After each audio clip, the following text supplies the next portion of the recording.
wrist anatomy. So I'm gonna start with my phalanxes. Thumb is 1, pinky's 5. The thumb has a distal phalanx and a proximal phalanx, and then it also has a IP joint. On the medial side would be the UCL of the IP joint, on the lateral would be the RCL of the IP joint. Then my second through my fifth finger, I have distal phalanx, middle phalanx, and proximal phalanx.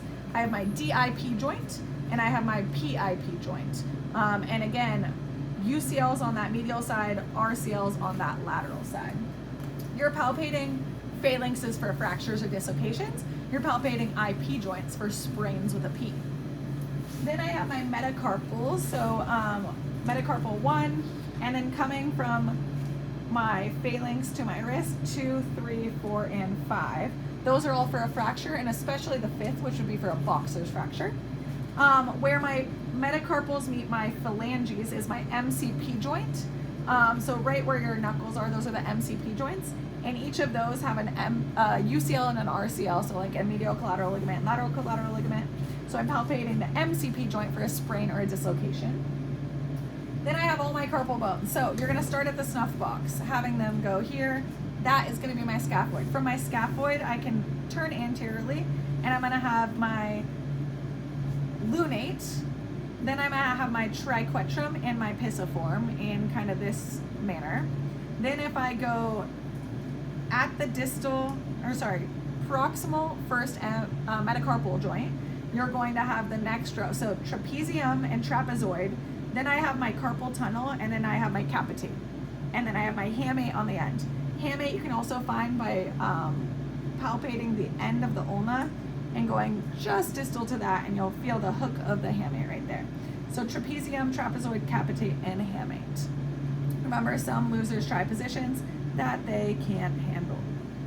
Then I am going to talk about the hook of my hamate, which I just did, which is just distal to that ulnar styloid. I have my TFCC, which is similar place to the snuff box, but on the medial side, right where those carpal joints are. That's the TFCC, and that's for a TFCC tear. I have my carpal metacarpal joints, so all of my carpals meeting my metacarpals, so just that wrist joint right there, which would be for a sprain or a dislocation. I have my extensor digitorum tendons, which are going to be on the posterior side. I can have her resist extension, and you can see they start coming up. Extensor digitorum tendons, muscles, strain with a T. Then I have my metacarpophalangeal joint, which we already talked about, which are right here. We have our PIP joints, we all talked about that.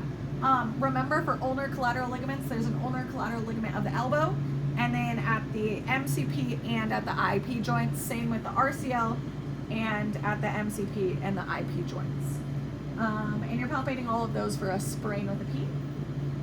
Then I have my extensor pollicis longus, so extension of my thumb, and I'm gonna have them resist.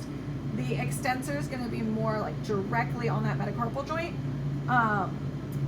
Right here you can see that tendon coming out, and then the abductor pollicis, so have her try to go that way, and the abductor is gonna be more on that lateral side right here. Both of those are a strain with a T. And then we have our thenar eminence, which is this kind of fat pad area right here on the thumb. My hypothenur eminence, which is the second through the fifth palm, and specifically this like part right here where the muscles and everything, soft tissues originate. And then that's it.